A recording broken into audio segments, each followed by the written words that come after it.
We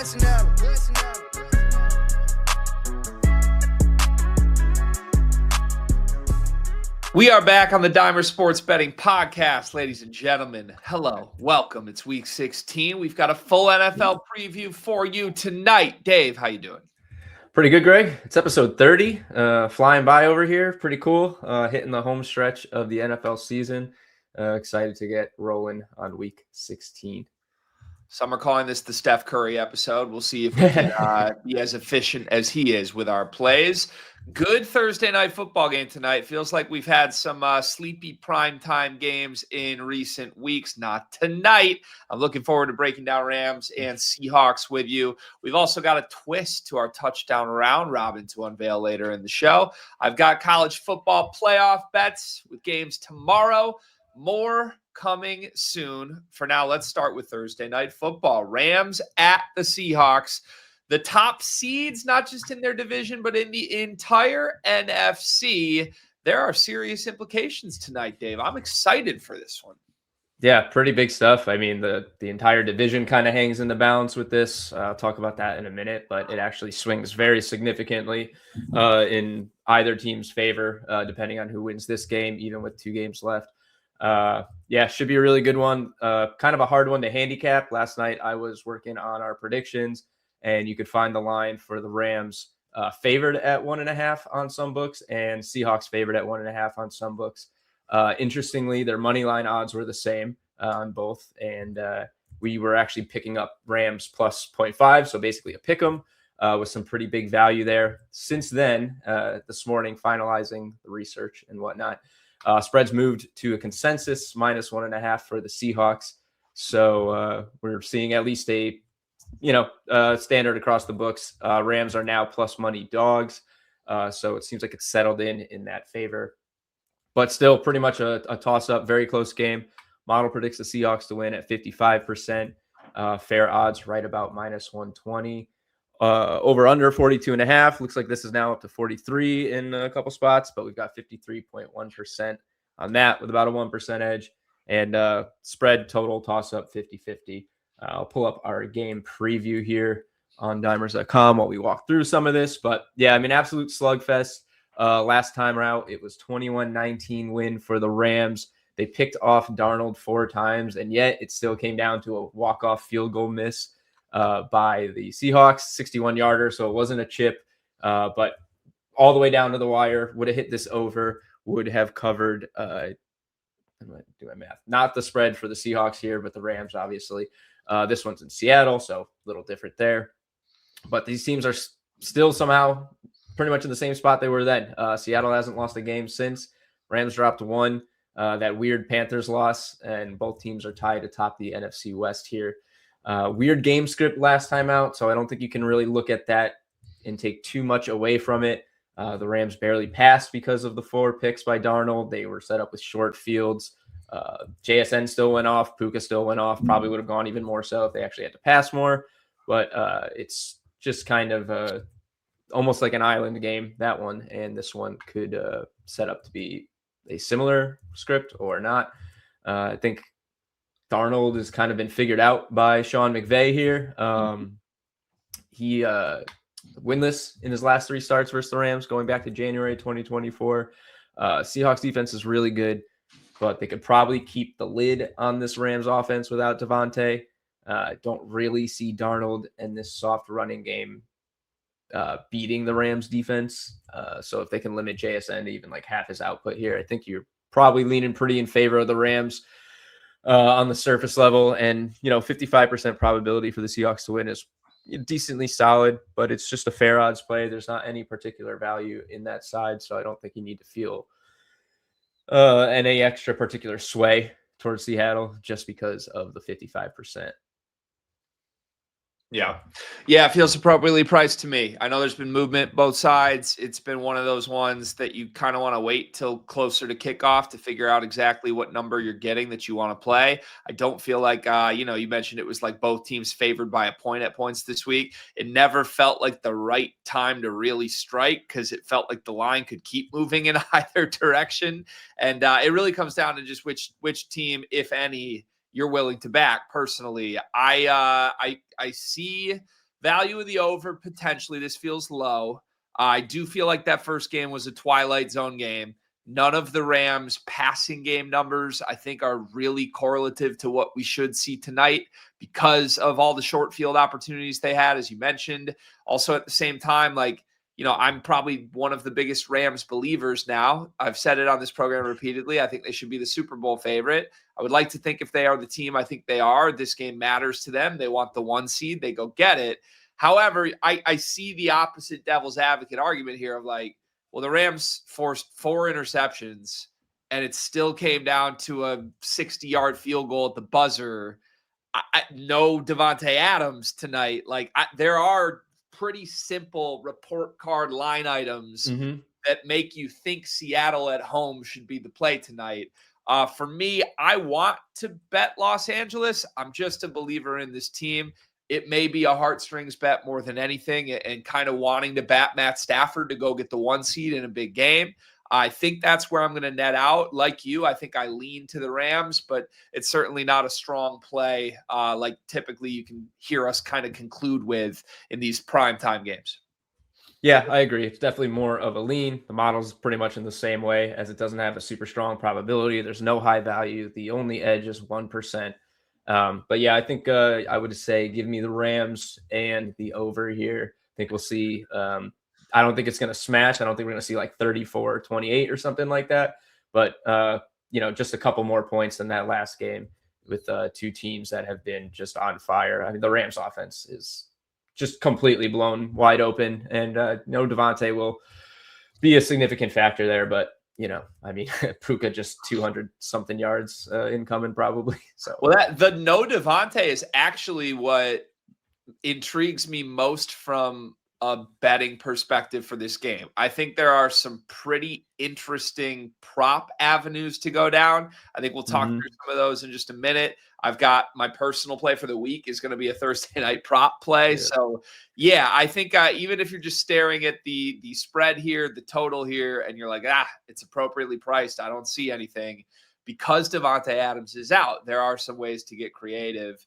Maybe that's a good time to turn to some betting angles for this game. I guess let's start with the Seattle side because the secondary pass catchers are interesting with Seattle as well. What do you see from a Seattle offense perspective here? Yeah, so obviously it's JSN leading this whole thing. We'll talk about him a little bit more when we get to the SGP, as that's where he's featured in this. But yeah, so let's look at some guys who could find success outside of the top wide receiver in the league. Rams are ranked 19th at 219.7 passing yards per game. And since their last meeting in week 11, they've been a little bit more lax against the pass, almost 230 yards per game, 2.2 passing touchdowns per game, less than 1 pick per game. Not quite the same clamped down passing defense we were seeing from them earlier. Couple positional spots that are vulnerable there as well. And just for comparison, we're talking about Seahawks pass catchers, but the Seahawks have been the complete opposite since that meeting in week 11. Only 166 passing yards, half a touchdown, and almost 2 picks per game by the Seattle defense. So they're kind of trending in opposite directions here. Maybe not what you want to see for the Rams, who are missing Davante Adams, but for the Seahawks, outside JSN, it's been Cooper Kupp and AJ Barner as the top receiving guys. 60 targets for Kupp, 56 for Barner. Rashid Shaheed, not really done a whole lot since coming over in the trade from the Saints. 4 catches and 37 yards in his first 4 games with Seattle. Finally, maybe breaking out. He had 9 catches and 141 yards over his past 2 games. He has not scored a receiving touchdown, but he did score that 100-yard kickoff return versus the Falcons. So he's coming on a bit. He might settle in as the wide receiver 2 for this team down the stretch, but we haven't really seen it sustained since he came over. However, his past 2 games are certainly trending that way. We've got him 40.5 yards with a 21% TD probability, and you can get him pretty much fair at plus 380 on DraftKings. I think he was plus 400 on FanDuel. So solid TD guy target, at least as far as his production going up, and some pretty favorable odds. AJ Barner, tight end for the Seahawks, he went off in the negative game script against the Rams. 10 catches on 11 targets for 70 yards. But since then, no more than 4 catches or 35 yards since. No scores since week 5. Rams have the number 1 tight end defense in the NFL since that game. Probably not looking at AJ Barner for anything in this one. I think he cashed the FanDuel jackpot earlier this season. Wouldn't really be looking at that again this time. Obviously, we'll talk about that angle. Cooper Kupp feels like less motivation, not in Rams' house, right? But he's very peripherally involved in this offense this season.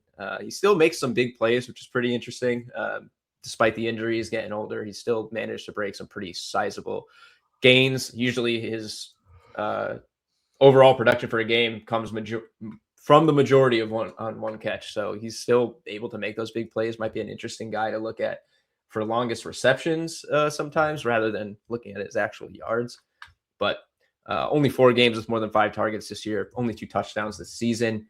They're projecting him for 38 yards and a 19% TD probability.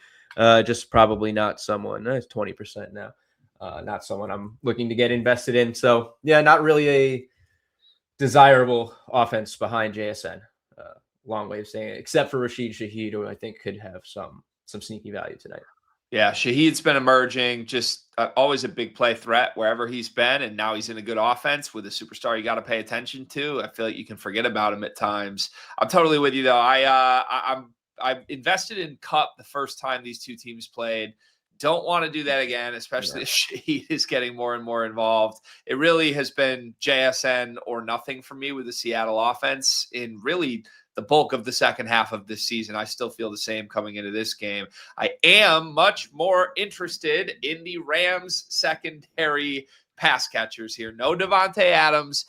We have seen the ball be distributed to a bunch of different guys in this Rams offense, even with Davante Adams. This is suddenly a pretty large opportunity for 3 or maybe even 4 guys further down the depth chart. I think there are really good arguments for at least 2 of these guys tonight. I'll speak more on those in just a moment, but can you survey the landscape for us here with no Davante Adams? Where else should we look? Yeah, it's a really interesting. You look at the Rams offensive stats this year, and obviously Puka and Davante has got to be a top 2 wide receiver duo in the league, top 3. Not outside that range probably, but. So this makes sense, but outside of them, the way these yards are compiled is pretty nuts this year. Their 3rd and 4th highest receivers this year are Colby Parkinson, whose 300 receiving yards almost have come exclusively in the past few weeks. Kyron Williams, and then Tyler Higbee, who hasn't played in a month, is their 5th leading receiver this year. It is just absolutely funneled between those 2 guys, with Parkinson emerging lately. So kind of where it goes after this void is almost anybody's guess, but it is a void to be filled. Adams is the leading red zone target in the NFL, 32 looks inside the 20 this season, caught all but 2 of his 14 touchdowns have come in the red zone. So someone's probably getting that stuff tonight. I think it could actually even be just Kyron Williams down there, which we'll talk about in a little while. But Parkinson certainly in a favorable spot. Seahawks teams allowing the 5th most yards to tight ends, over 70 per game in the second half of the season. A little bit lower if you just go back to the Rams-Seahawks game, still 64.8 yards per game to the position. He's obviously emerging lately. All 6 of his touchdowns have come in the past 6 weeks. Like I said, 298 receiving yards this season, almost exclusively in this 6-game stretch where he's been hot. And that's been with Davante Adams in the game. Now you're looking at all those red zone targets filled or void that needs to be filled. So probably a good spot for Parkinson. If you just want to bet him standalone, I think his yards ladder could be pretty intriguing tonight. We've got him at 41, which I think his line is 39.5, so not much higher than that. However, he is our 2nd highest receiver for the Rams. And I've said this before on the show. I said it last week with Kenneth Gainwell. That always signals an opportunity to me, even if the yards aren't projecting way over their line. Putting them 2nd highest in the hierarchy of the receiving core in our projections says something. It means they're still likely to get 2nd most volume. That means opportunities. Certainly chances for Parkinson to hit 50, 60, 70 yards tonight. Last week, I chuckled to myself when I saw your little notes that you added, Greg, because I had this in here and impossible to ignore doing the research for this game. 7th round rookie Kanata Mumfield was 3rd in routes for the Rams wide receivers last week. That amounted to 1 target, but that's something to consider. In the NFL, you follow a lot of trends like that. You follow snap counts and routes run and stuff, and it's something that kind of stands out in this. But overall, I'm ready to consider, Dave. I'm super ready to consider. More on this later in the show. But yeah, Mumfield has my attention. I think he has a big opportunity tonight. I'll elaborate in just a little bit. I have eyes on him and at least one tight end. Although the thing with the Rams is they love to play 3 tight ends, even with Davante Adams. So I don't know. Last week, obviously I watched the Lions-Rams game. Stafford missed Terrence Ferguson, the tight end 2, on a walk-in touchdown. He was heavily involved. They've been lining him up outside. You've got, Davis Allen still even getting 60% of the snaps, even as he's taking the tight end 3 role here. So you're right. It kind of is this roulette wheel of opportunistic guys who do they decide they want on the field in this game. The thing to note is probably that Seattle's defense is a weak spot against tight ends, right? They're allowing the 5th most yarded tight ends on the year.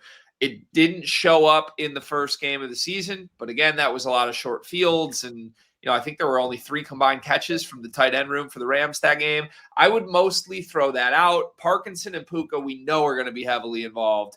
To me, one other guy will. I don't know if it's going to be Ferguson or Mumfield or I guess even Davis Allen or Atwell. To me, I think it's Ferguson or Mumfield. I'm probably going to play both, but what do you make of the tight end rotation here? I mean, Tutu Atwell's now hopped Davis Allen by probably only 1 or 2 projected yards here, but we had 3 Rams tight ends in our top 5 projected receivers. It is just kind of a chaos, thing that you're looking at here. If I'm picking one, it's probably Ferguson out of the tight end group beyond Parkinson. Simply 1, because of the projection. 2, he was targeted in key spots last week. Like you mentioned, they're lining him up in multiple spots. So it's probably going to funnel his way, if anyone. And I feel like if you go with Davis Allen, you're just really reaching into the pit of despair if you don't get what you're looking for. Yeah. And obviously, we don't really have the data to support it. I mean, 8% touchdown probability, 19 projected yards. But I think Tutu Atwell is a good, real long shot, sneaky play. He's plus 4,500 for the first touchdown. It's Tutu Atwell. All he does is catch crazy big passes when he does anything. So something. And he's been with the Rams for a long time. They have held on to him because they know he can step up when they need him. So. That is the thing with Atwell. He's like the boom or bust candidate here, and maybe we'll get to the end of this game, and Ferguson, Mumfield, Allen all have 1 catch for 6 yards, and Atwell has 1 catch for 70 yards and a touchdown, right? He would be the one who would make that move happen. Again, I'm going to elaborate on why I'm playing Mumfield out of these at the end of the show. To me, I agree with you. Ferguson is the tight end to play. They just line him up in so many spots, and won't surprise me whatsoever if he ends up kind of the 3rd option tonight. For me, I lean Mumfield over Atwell largely because there is some data suggesting that when Davante Adams is not on the field, Mumfield always is. He ended up with a pretty huge snap share in the second half when Adams was out last week. Even before that this season, I mean, Adams rarely comes off the field, but whenever he does, it's like, okay, Mumfield, you're the backup Adams. You're the big contested catch guy. We believe in your ability. I think Davante Adams at one point even gave a quote that was like, he reminds me of rookie me. That's like, he really is my mentee to me being the mentor here. Look, sometimes those are headlines. There's a lot of buzz. Oftentimes, the guy that's getting that type of sexy buzz ends up being a total flop in the games. I'm buying in this week. I really am. I think we saw him find the end zone 1 time in the overseas game earlier this year. He just hasn't had too much of an opportunity, but he's made some eye-popping plays when he has. I think the second half snap count that we saw, he was basically the 3rd option in that offense behind Parkinson and Nakua last week. I think that's what we see for a full game this week, and some pretty crazy numbers. So more on that later in the show. Very good case. And I won't spoil it, but I'm with you in that angle for sure.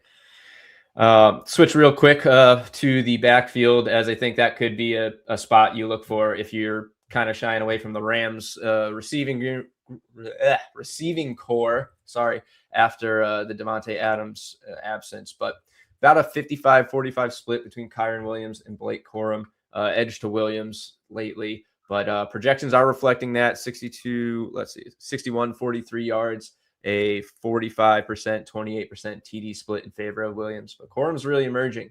4 touchdowns, almost 300 rushing yards over his past 3 games. Almost identical work to Williams in that span, production-wise. Kyren does get the receiving work that Corum does not. 2 receptions and 14 receiving yards, I believe, projected for Kyren Williams. And both defenses are very good against the run, so I don't think we'll see some big 100-yard performances, but good chance we see a lot of volume if the Rams try to offset Adams' absence with the running game instead. And that's actually a pretty good segue here, unless you got anything to add, Greg. No, I just the Corum increased usage has had me really interested lately. Kyren's very good. He's obviously still the number 1 option in the backfield, but I just feel like, I don't know, it's trended higher than I ever thought it would trend for Corum's involvement in general. So I think you're right. Like, as much as I'm looking long shot here, of like, there's some juicy odds for guys that are going to step into that Adams role. It won't surprise me whatsoever if the carousel of rotating receiving backups just entirely flops and they lean into the run game. That's essentially what they did against Seattle the first game. Like, it was a more run heavy approach than we've seen all season. So I will be kicking myself because that's not how I'm going to play this game personally, but I'll be kicking myself if we look up in the third quarter and like Kyren and Corum both have 60 plus yards and a touchdown. Yeah, couldn't be surprised either. Right, exactly. Yep.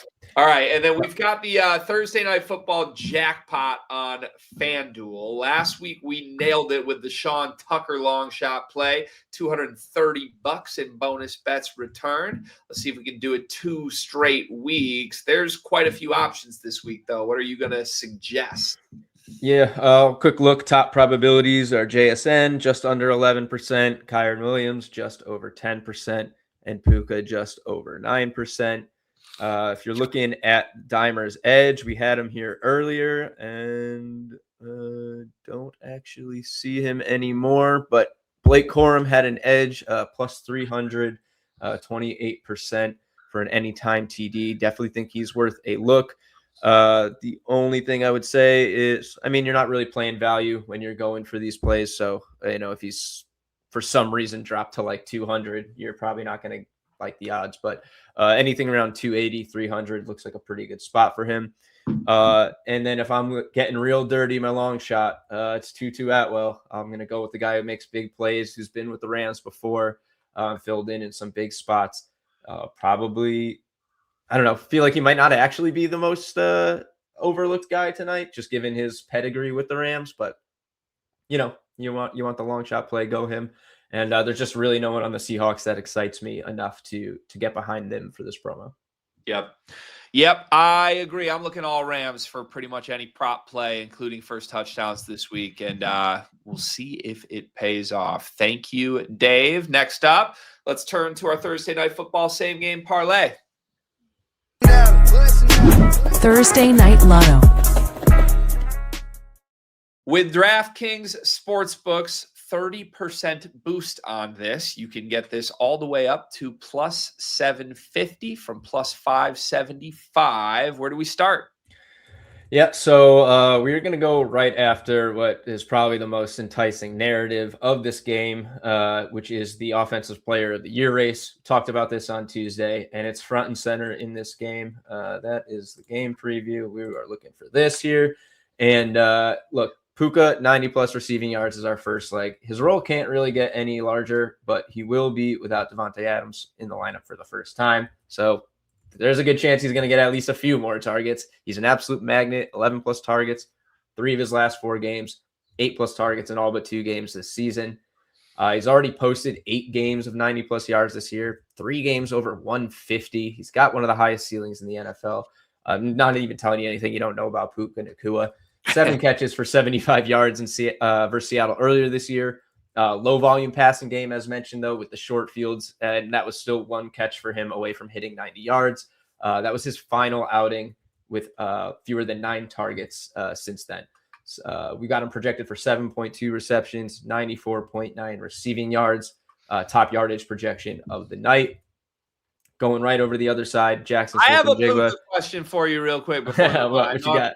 I know I'm totally interrupting the same game. No, what you got? Thing elsewhere, but so we just spent 5 minutes dissecting all of these like opportunistic no-shows that have never done anything. What if they get a chance tonight? Are we kind of ignoring the obvious here that maybe they just throw the ball 20 times to Puka Nacua?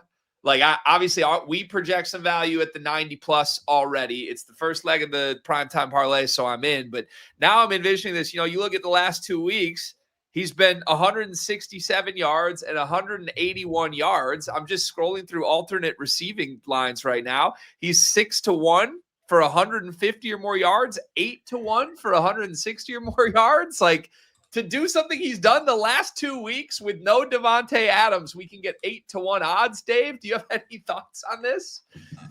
The only reason I didn't talk about it is because it feels like the obvious one. It's like, oh, Davante Adams is out. They're saying to take Puka for 150. Like, obviously, but yeah, of course he could do that. It's certainly feasible. I mean, he would be putting up probably more passing yards than the Seahawks have allowed in the last 5 weeks on his own if he does that. But yeah, I mean, certainly, yeah, it's obviously a play. We're just, we were kind of looking elsewhere, but yeah. Well, they've got Pro Bowlers in the secondary, so it's obviously not a great matchup to just say auto play Puka. But I'm just, as we talk through this, it's like, okay, of course we have to start the primetime parlay with Puka. I'm looking at some of these lines, things he's done week to week. Stafford's still projected at like 240 passing yards this week. Who says 150 of them won't go to the best receiver in the league? I digress. Back to the primetime parlay. Yeah, no, I think you're absolutely right. And I think both of these guys go nuclear. I'll even just start this thing over. But yeah, I played them both for 100 and a touchdown yesterday. I put that in because I think we're just going to see the best players showcased on Thursday Night Football. But, yeah. We digress. But yeah, Puka 90 plus yards started off, going right over the other side. JSN 90 plus receiving yards, projecting him just over at 92.1.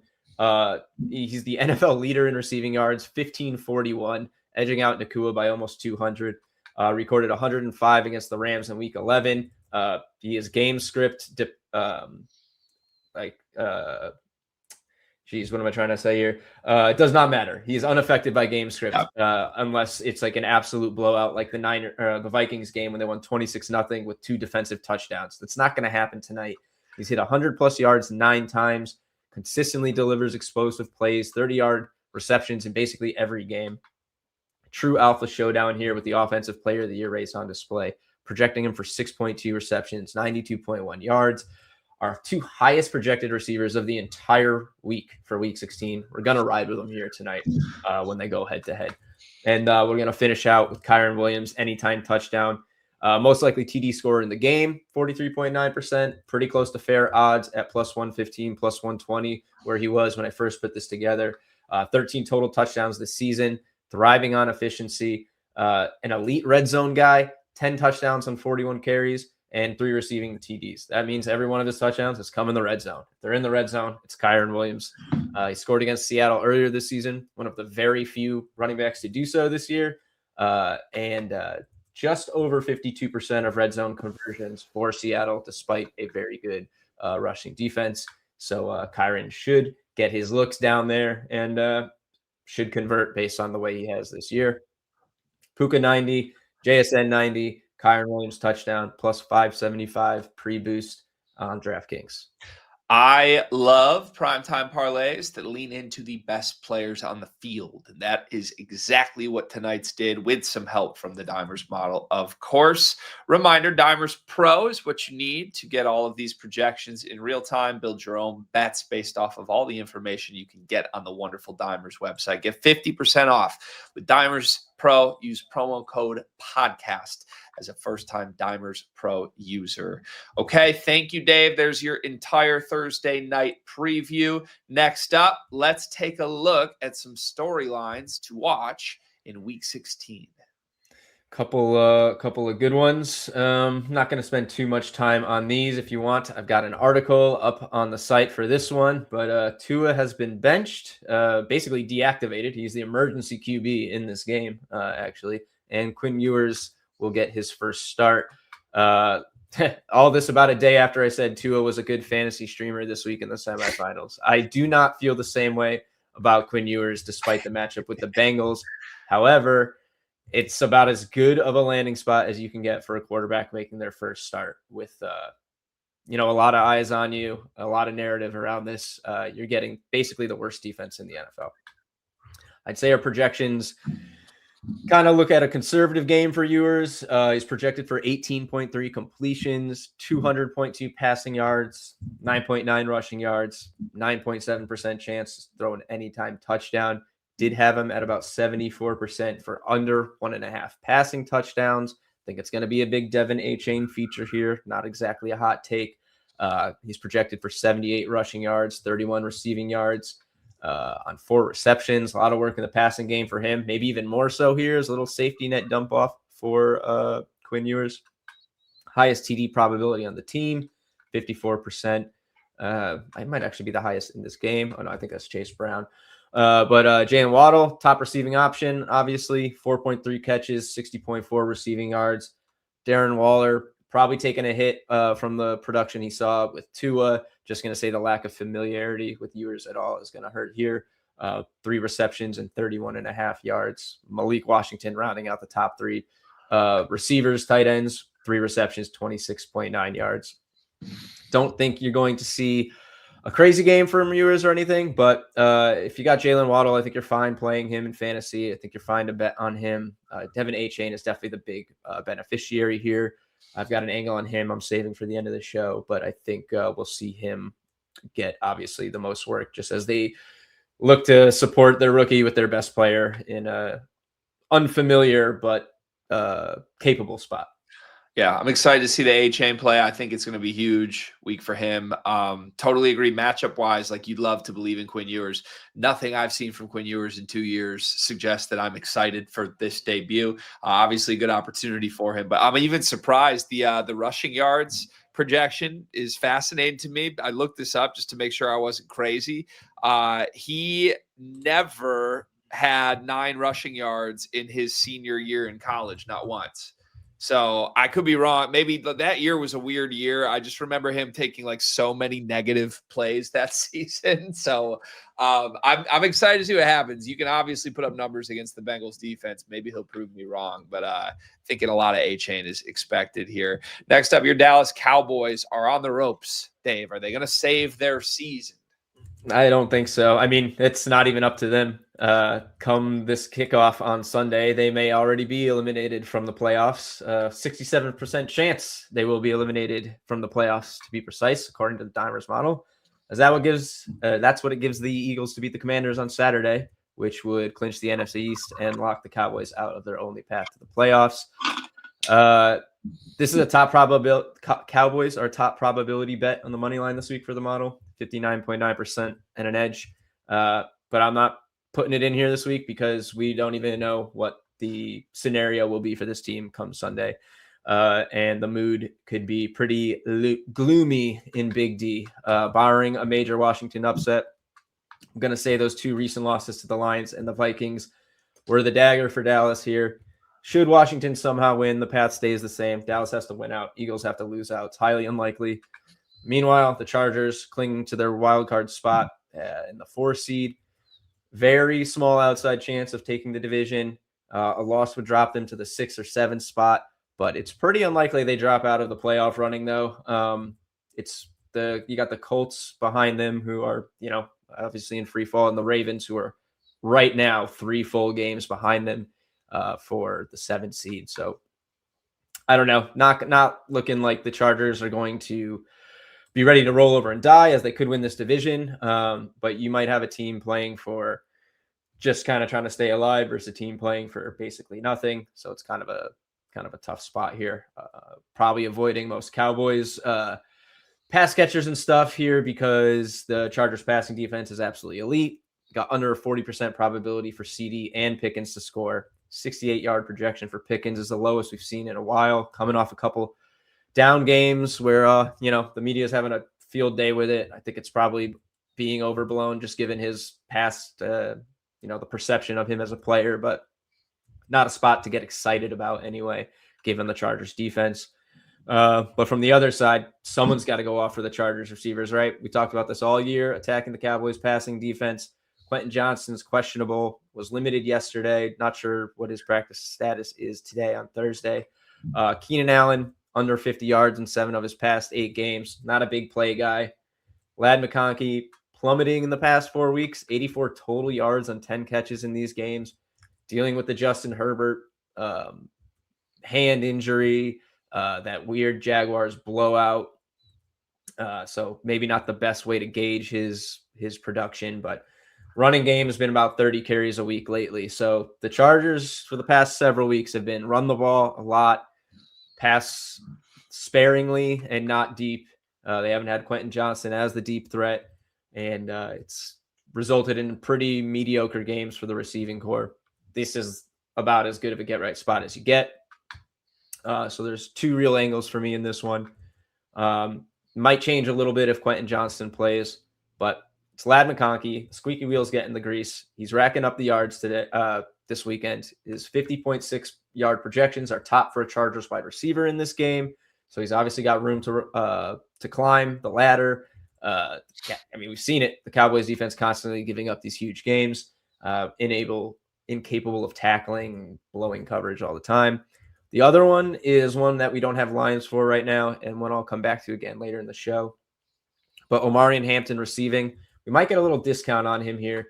He's only got 3 targets since returning, but before his injury, after the first couple of games when they decided to really let him run with it, 7, 5, and 6 targets in 3 consecutive games, racked up the yards, caught almost all of those. He's exploited this spot. We exploited this spot with Aaron Jones last week, and I think we should go for it again. Unless his line is something like 25.5, I think you're a really good entry-level ladder. We've got him projected at 14.9 yards. So if you can get, close to even money or like a standard line around 15, I think it's worth playing a couple ticks of the ladder for him. Yeah, this is basically choose your Charger, I think. It's almost one of those times where you're benefiting off the fact that all these guys have had quiet weeks leading up to this. Like, these lines are lower than they would have been a month ago for McConkey, especially Quentin Johnston with injury question, Hampton coming off the injury and being less involved than he was at the beginning of the season. Somebody's going to have a huge game. It happens every week against Dallas. You don't know who it's going to be always, but it is always somebody. And if you can pinpoint the exact player, then you can definitely profit. I would think about McConkey. I think that's where I'm at as we go through this. And I think you're going to have more on Ladd McConkey maybe later in the show in a different segment. That's a great tease. For now, we turn next to our Week 16 best bets. Weekend best bets. A gross outing last week, Dave, but we were on fire before that, and we're getting back on the horse with 3 best bets for Week 16, starting where? Starting with one that we featured last episode, and it's one that I'm still not super excited about, but we're going to talk about it. Our job here isn't to be excited about the plays, but look at the Dimers data, see what it says, and see if we can find the way to put it to use. And that's what we're going to do. 58.2% probability, 7% edge for the Cardinals to cover, plus 2.5 versus the Falcons. You can get this on plus 3 on DraftKings right now for slightly longer or shorter odds and a better number. But, it's plus 2.5 at minus 105, almost even money for the best available price. Cardinals, as we mentioned, not a good team, but better with Jacoby Brissett under center. Spreading the ball around to his guys. Might have Marvin Harrison Jr. back in this game. If not, Michael Wilson and Trey McBride should be wheels up for them against a Falcons passing game that's been an absolute wide receiver funnel since week 9. Second most yards allowed to wide receivers, over 180 per game. League high 1.6 touchdowns to receivers in that span. Ranking dead last against wide receivers in the red zone and in fantasy points per game. So, prop wise, Michael Wilson, Marvin Harrison Jr., Trey McBride, someone's having a huge game. Obviously, Trey McBride, not a wide receiver, but he's a tight end, very much in his own mold. The defense is the problem for the Cardinals, giving up over 30 points a game in 4 of their last 6. 3 of those were 40-point blowouts. And now the Falcons could have Drake London back. Pitts, Bijan, all active. Would be a tough matchup for Arizona. Hard to get a good read on London right now. His no receiving lines on the books. He's not in the TD scorers on the books. He is in our projections, but he's only been practicing in a limited capacity as of yesterday. We got him projected for 66 yards, 39% touchdown probability, notably down by more than 5% touchdown probability since Tuesday. So perhaps something to consider there, or maybe related to his availability.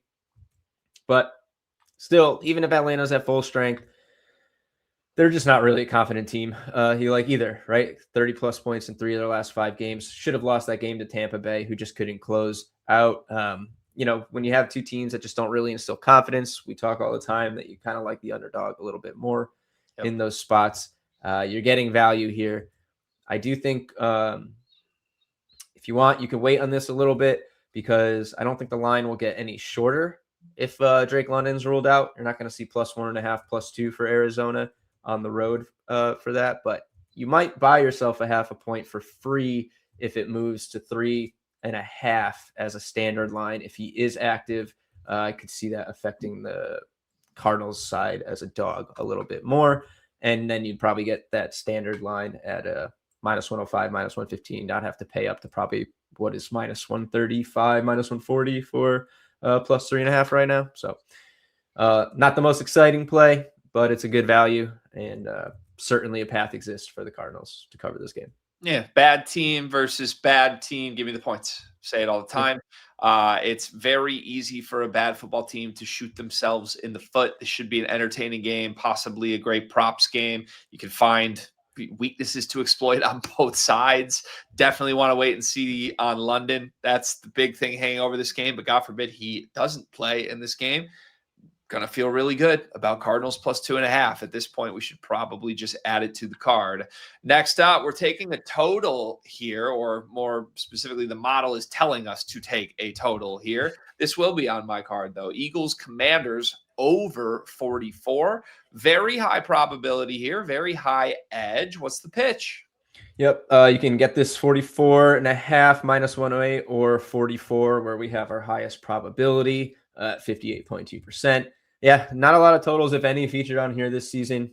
But honestly, it's kind of a gross card with some tons of eliminated teams this week, motivation up in the air. So we're just trying to isolate what look like the best spots.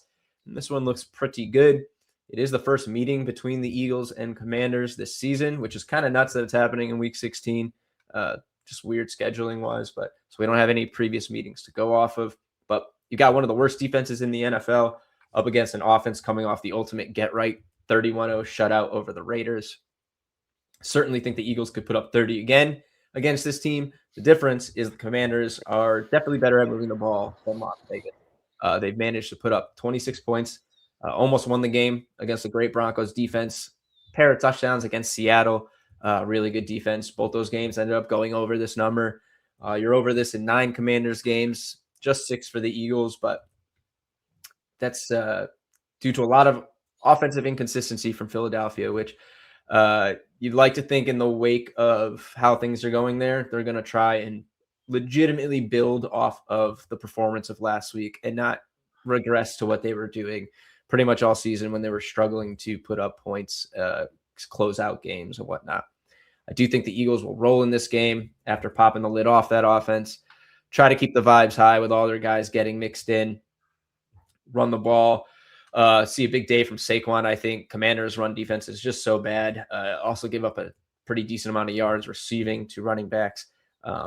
But Eagles have been gashed by the run lately, so I think you get the Commanders to hang in there and keep this at least an entertaining game with the points flowing. We're not looking for the Commanders to cover or anything. They do have, I think, about a 57% probability from the model to do so. The number is 6.5.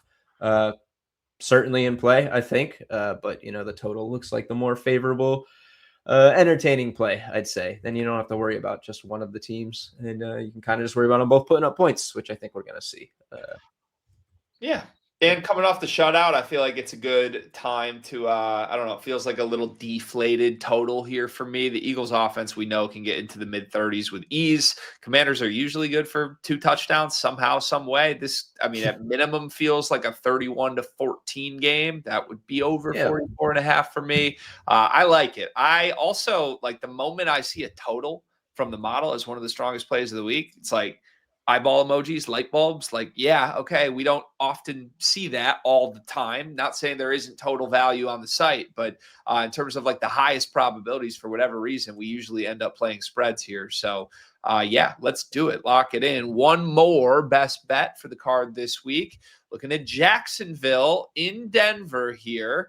Team that the model has liked a lot this season, going back to the well. Yeah, liked it a lot this season. Likes them a lot this week. Got to say, maybe in Denver gave me a little pause, but digging into it a bit more, I do think this is a really favorable spot, despite Denver's obvious, defensive just dominance. But 56.5% probability, 5.2% edge here. Might be the most fun play of these three. Model does also like the under, 47.5, 52% probability. I like that as well. And as we often say, when the under aligns with the underdog, it's usually a pretty good spot for them to cover. If they have fewer points, obviously you have to score less to cover the number. Jaguars are rolling, coming up against the top seed in the AFC, the top seed in the AFC with the Broncos.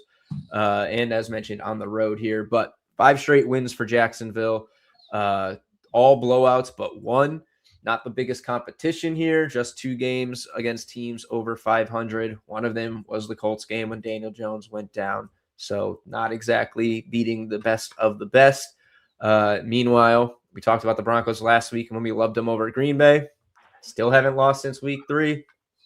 Mighty defense, showing a few cracks lately, allowing almost 270 passing yards, 1.5 touchdowns per game since week 11. Definitely getting away with it lately, I would say. Escaping the Raiders 10-7, Chiefs 22-19, Commanders 27-26 on a game-ending pass breakup. The Raiders again sneaking by a touchdown. These are all bad teams that are eliminated from the playoffs that Denver has not been capable of just rolling away from. And all those teams are worse than Jacksonville, certainly, especially with the way they're playing right now. So you're coming up against Trevor Lawrence's best 3-game stretch of his career. I know that's a small sample size, but when you're in form, you're in form. When you're hot, you're hot. It doesn't give you the most confidence against the Denver defense, slipping a little bit lately and unable to really slam the door shut on much lesser teams. Meanwhile, the Jags have one of the best defenses against the pass in this span, who were pretty vulnerable earlier this season through the air, but only under 200 yards over their past 5 games.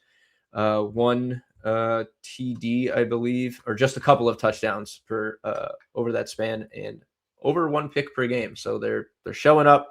They're making some difficulty for opposing offenses, and Denver doesn't have the most exciting offensive skill players. No, they do not.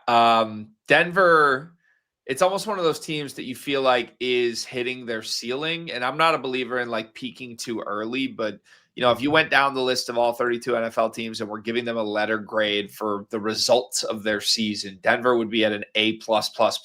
Simulate this season 100 times. I don't know that they're going to have the same record, the same win streak that they currently do right now. I watched a lot of that Denver Green Bay game last week, and we were all over Denver. It was the result we wanted. It also felt like Green Bay had plenty of chances to win that game. Just couldn't get over the hump. And I think if you do the same thing with Trevor Lawrence right now, as crazy as it sounds, he takes advantage in a way that Jordan Love just didn't last week. So it sounds crazy because I don't like fading Denver in Denver, but I totally see the value. It does feel like a letdown spot, given that it was kind of this playoff atmosphere game last week for the Broncos. And I mean, if you believe in a team being due, I think there's no team more due for a letdown week than the Denver Broncos right now. So I like it. There we go. 3 plays this week. I would say I'm in for 2.5 of these. That Cardinals one is still like, okay, I might just bet the props, but the model loves it. And if the model loves it, I should probably just love it, Dave. Yeah, I know. I would agree. I had two of these. I'm all about. Like, I love the over. That's why I included it in here. Love the Jags play, even though it was outside our like top 4 or 5. It stands out. And like I said, avoiding some games where the motivation is really up in the air for a couple of these teams. So yeah. And speaking of motivation, Broncos might be looking ahead just a little bit here. Mahomes-less Chiefs next week, and very possible, if they lose the next 2, Chargers win the next 2, division on the line in week 18 against the Chargers. So maybe you want to just come in here, deploy your game plan, and get out. Yeah, 100% could see that. Okay, there you have it. Dimers Pro, 50% off with code podcast. Make sure you get all these insights for all these games for the rest of the NFL season, even into the playoffs. While you use promo code podcast for 50% off Dimers Pro, also, please subscribe to this podcast. Give us a like, throw us a comment. We do this twice a week, every single Tuesday and Thursday, and we're going to keep this rolling as we get into the postseason of the NFL. Next up, we're going to put a twist on a weekly segment. We've been bringing you our touchdown round robin, our first touchdown round robin all season long to no avail. It's probably the only part of this show that really has not, at least at some point, yielded huge returns. There's been weeks we've hit 2. There's been weeks we've told you to do a full touchdown anytime parlay with the names, and you've been able to find ways to profit off of it, hopefully. However, we don't like just ramming our head into a wall, Dave. That's not fun for anybody. So we're switching gears this week. We are going to officially, for the first time ever, unveil a multi-touchdown round robin. We're looking for players who can get in the end zone twice this week, or get yourself a 32-1 anytime touchdown parlay. Where do we go? Yeah, so I know. Yeah, we're switching it up just real quick, It's okay to do that. We can fall into a little bit of a formula sometimes. We do really like the first TD round robin. We've had a little bit of success, caught a couple times 2s, times 3 in week 1. Kind of maybe set us up for not unrealistic expectations, but we're like, all right, we've got the formula for this year and we're going to roll with it. So we're switching it up because we're going to follow the data and look at the spots that are most favorable to us. And when you consider first touchdowns give you 1 chance in the whole game, you could be dead after 5 minutes. Even if we like the matchup, it doesn't always go that way. Things can get quirky with picks and returns and whatnot. And for these, we get the whole game to cash in for 2 touchdowns. Doesn't matter if they get it first or whenever. So we're going to do that this week. And we got a nice blend of players. We'll pull it up here and go through it. We'll start off with Jamar Chase at 16% for 2 touchdowns. You saw what the Steelers just did to the Dolphins on Monday night. Only 224 passing yards by Aaron Rodgers, but a pair of touchdowns. He completed 23 of 27 passes. Miami could not stop anyone. They were jumping routes early. They couldn't tackle anybody. That DK Metcalf touchdown was one of the funniest things I've ever seen in my life. Now you have the most targeted player in the NFL who can do stuff like that all the time. He hasn't scored with Burrow back. I really think that's going to be a top priority for them as they near these final 3 games and kind of try to figure out what the future is in Cincinnati. So he's getting a Fins defense that's allowed 22 passing TDs this year, 1.2 per game to wide receivers over the past 5 weeks, 26th worst red zone defense in that span. Next up, we're going with Amon-Ra, who just did this, 15% for a pair. Steelers passing defense isn't very good, 23 touchdowns this year, a little bit better lately, but Amon-Ra is elite. We know this. He's got 3 multi-touchdown games this year, just had one last week. He's the highest in this game for 2+ besides Gibbs at a big 30%, but that'll cost you plus 210 odds. We know he's done this. We've seen him do this. Pick him here in a spot that the Lions are pretty hungry for a dub. Trey McBride of the Cardinals, 12% here. Talked about the Falcons defense struggling lately. And while I mentioned it's been solid against tight ends, McBride is not your average tight end. Very much not so. He leads the league in tight end receiving yards. His 10 touchdowns are tied for 3rd in the NFL. He has 2 multi-touchdown games this year. Just last week, had his best game of the season against a great defense. Granted, negative game script. Could even be the same case here. 58% red zone conversion rate for Falcons opponents this year. Looking for a pair of touchdowns from McBride. Travion Henderson, Patriots, 11%. This is now your offensive rookie of the year favorite, and it's because he has 3 multi-touchdown games since taking over in week 10. He just had another one last week. The Ravens rushing defense has improved considerably, but Henderson is the model's favorite to score in this game by a wide margin. Most dangerous player for 2+ pretty much in the entire NFL lately, and getting almost fair odds here. Finally, Ladd McConkey. We talked about him. 8% here, but plus 1,100 is a perfectly fair price. These are longest odds. Dallas's passing game stinks. We've got Hampton at 11% to score twice, but a bit juicier premium at plus 650 odds, which should be plus 800 for a fair price. And those lines aren't up on the books right now, so not really sure what's going on with the running game and the passing game as far as the running backs are concerned. Ladd is much better priced. He is absolutely due for some positive regression against a team allowing the most passing touchdowns in the NFL. One thing that really stands out about these is they're pretty much all fair odds, or maybe even a tiny bit of value. Jamar Chase would be the furthest away, but he's not even that far off. I think you'd want him at like plus 525. The rest are pretty much right in line with our model. We don't need the first touchdown, but we do need a pair. And these 5 guys all sit pretty considerably high up in our model's projections to do so. Anytime TD Parlay is a really beefy plus 32.91. Not paying a lot of juice on these guys, as we often have with the first TD probabilities. If you go for the anytime, they're all 43% to score. One, besides Ladd, who is 38%. And you're even getting plus money on some premier TD scorers like Henderson and McBride. So it seems like some really good spots for these guys, and the model likes them all. Yep. Yeah, I'm excited for this. I feel like my biggest gripe, if any gripe, I mean, I'm not going to act like I didn't play the first touchdown round robin every week too, but it would drive me crazy if you just lose the first 2 5 seconds after the red zone kicks off, right? It's like this gives you a little more shelf life. You want to let this marinate a little bit. And yeah, all these guys are highly likely to find the end zone at least once. I love the McConkey play as the long shot. Nothing better than hitting the longest leg of a round robin. So count me in. Dimers, the company that is constantly seeking innovation in sports betting, changing things up for us this week to hopefully find some success with our touchdown round robin. Thank you, Dave. And reminder, Dimers Pro has probabilities for not just first touchdown or anytime touchdown, but 2+ and 3+ touchdown probabilities. I've been scouring through those for the Thursday night game all afternoon, and you can get those for every single game in the entire NFL slate every single week. Make sure you take advantage. Next, we turn to college football, where the playoff gets underway tomorrow night. And I've got a new rendition of College Corner for us. College Corner.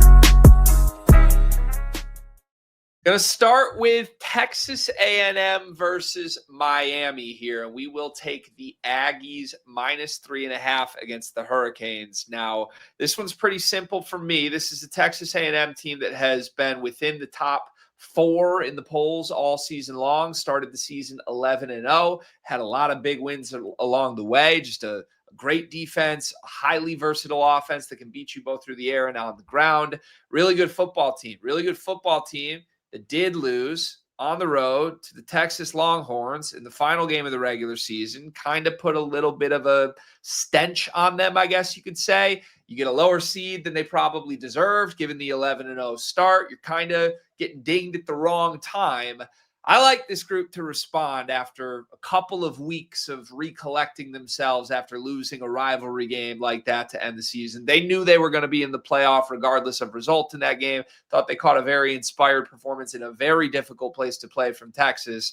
Well, now you're back at home in the first round of the playoff against a team, quite frankly, I think A&M should pummel. This Miami Hurricanes team, good football team, don't get me wrong, but a recipient of a weak schedule, in my opinion. They beat Notre Dame in week 1, and shout out to the committee for putting Miami into the playoff over a team they did beat head-to-head. However, they suffered multiple losses in ACC play. It's kind of stunning to see a team that took 2 losses in a conference as weak as the ACC actually in the playoff, but that's what we have here. Carson Beck, the Georgia transfer, is Miami's quarterback. To me, the story of his career has been that when he is on the more talented team, the better side, at home in comfortable spots, he's pretty clean, pretty by the book, no issues. When you put him on the road as an underdog against a good team, he can lose his mind and make negative plays and lose you a game by trying to force throws into tight windows that he just can't make. I think we saw that repeatedly this season. Some of his worst performances came on the road,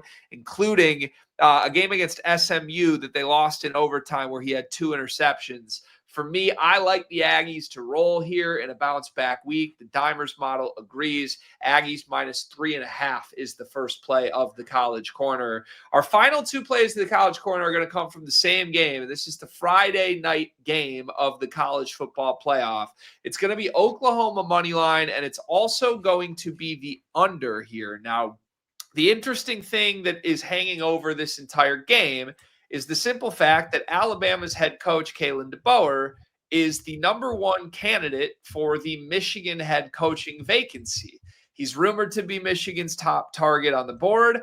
Anyone on the inside of that situation will tell you we're waiting to see what happens on Friday. Now, even before the chaotic news of Michigan's head coach, Jerome Moore, being fired immediately for cause.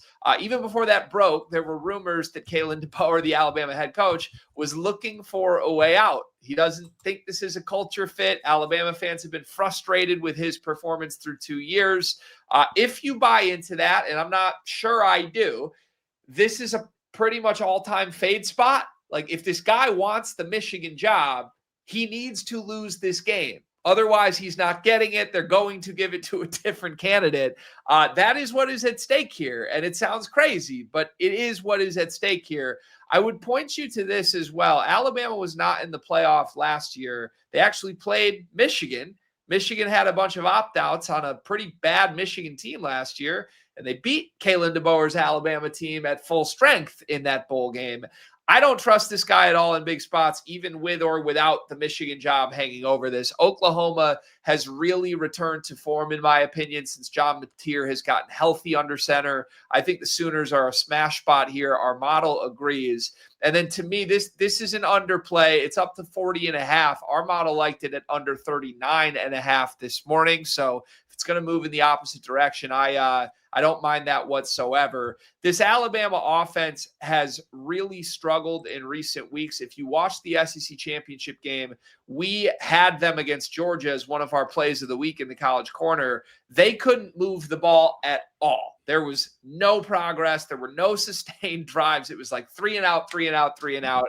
Again, if you buy into the idea that DeBoer may want out, this is going to be a distracted spot. I truly believe there's a world here where this Alabama offense is in the single digits. Oklahoma, even if they are rolling offensively, is going to want to make this, a low possession game. That's what you need to do against Alabama. So for me, I totally agree with the model's vision for this game. Oklahoma money line and the under 40.5.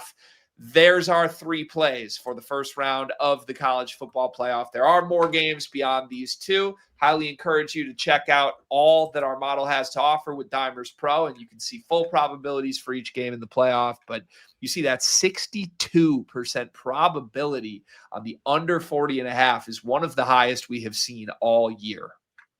I just saw it at 41.5 on FanDuel. Yeah. So, yeah, right. I mean, you're getting 2 points better than our model's original best bet line. Looking pretty good. Yeah, crazy. Okay, that is College Corner. Next up, we've got our personal plays for Week 16. What are you rolling with this week, Dave? I'm going to stick with what's mostly been working for me. This banner looks kind of hilarious because of the formatting. But I'm going to stick with the running back receiving yards. Going to have to maybe wait a little to finalize this specific play due to no availability on Hampton's lines. But going off our projection and the matchup, I like him anyway. So anyway, we're going to go with Chase Brown and Devin Achane, 25-plus receiving yards in the same game, playing against each other. Rico Dowdle, 15-plus receiving yards against the Bucks. And then Hampton, 15-plus, or really whatever his introductory line is against the Cowboys. All those opponents are in the bottom 5 to 7 of the most receiving yards allowed to running backs this year. All of these running backs get considerable work out of the backfield. Hampton, obviously going off of his pre-injury work, here, but it's the Cowboys. We know anybody can take a play to the house or even for a significant gain against them. Don't really need to gas up Devin Achane and Chase Brown. They're two of the most capable receiving backs in the league. And the Bucs have been very vulnerable as well. And Rico Dowdle's been very good hands out of the backfield for Carolina. So keeping it simple, I will probably play a ladder on one or two of these guys. I'd say my early gut would be Chase Brown and Omarion Hampton. Maybe Achane. Kind of depends what all the lines look like. I'll most likely write up an article for one of them on site and talk about who I like in the Discord closer to the weekend. Love it. Yeah, you've had success with these running back receiving yard targets. I get excited every single time I hear you go that direction. So good play this week. All right, I'm going back to a Thursday night play. I alluded to it earlier in the show. I'm buying in. It's Kanata Mumfield for me tonight, and this is my play of the week. I'm going to put a couple different plays together here just from a starting point. I am going to ladder his yards. He's pretty low valued here. Our model projects him at just under 2 catches, 1.7 receptions for 20 yards. I will note, I've been watching this hourly today. It's been climbing upward as the hours go on. So our model is seeing something that projects Mumfield to get a larger share of this. He's projected to have more receptions than Terrence Ferguson. He's projected to have more yards and receptions than Tutu Atwell. I believe that is the correct play. If you look at what happened last week after it was Adams that went down, it was all Mumfield. Tutu Atwell was on the field for 4 snaps. Kanata Mumfield was on the field for 32. Now, Atwell made more of his 4 snaps, but Mumfield will make more if that is the same type share we see in this game. On the season, Mumfield is on the field when Davante Adams is not. He is playing 92% of the snaps in 11 personnel when Davante Adams isn't on the field this season. Now we finally get a full game of that. We may see Mumfield on the field 80% of this game. That's truly what I expect. And if so, I think he's going to smash all of these numbers. I mean, it's not out of the question to think he gets like a 5-catch, 50-yard and a touchdown night. You can get some crazy odds at those numbers. For me, like I said, I'm going to ladder up from 25 up to 40 up to 50. And then I'm going to put one small Kanata Mumfield parlay together. Using our projections, it's a slight round up to say 2 catches and 25 yards. I'm going to add a touchdown. You get 9-1 odds on Mumfield, 2 catches, 25 yards, and a TD tonight. I think 9-1 is great value. I love it. Like what you pointed out about Tutu Atwell and Mumfield snaps, that says to me, couple designed plays for Tutu Atwell where the looks are going to him because he's out there, or at least an option. And for Mumfield, a guy they want reps. They want him out there because they believe in him. So, yeah. Yep. Baby Davante Adams, as Davante Adams himself calls Kanata Mumfield. Hopefully the world knows his name after this week, and hopefully my account has some green in it tonight. What else, Dave? What else is on Dimers for the rest of the week? What's on Dimers this week? Usual stuff. It's bowl season, week 16 NFL coverage coming up to you all weekend. We got Saturday games. Don't forget about it. Eagles, Commanders, Packers, Bears, 2 very good games that we have some pretty good data on and we'll be looking at. Nightly NBA, NHL, you know that stuff. And just stay tuned. We're going to have a lot of good stuff for you coming at you for this NFL holiday stretch, going all the way to the end of the regular season. Amen. It's a beautiful time to be a sports fan. Holiday season is here. Reminder, we're going to be bringing you 1 episode a week each of the next 2 weeks through the holidays. So stay tuned for that, but we will make sure it's a jam-packed episode. Then you get all of your value as always. Thank you to our listeners. Thank you to you, Dave, for putting all of this together. Enjoy the weekend. Good luck with your bets, everybody. Gamble responsibly, and we'll see you again on Tuesday. Listen up.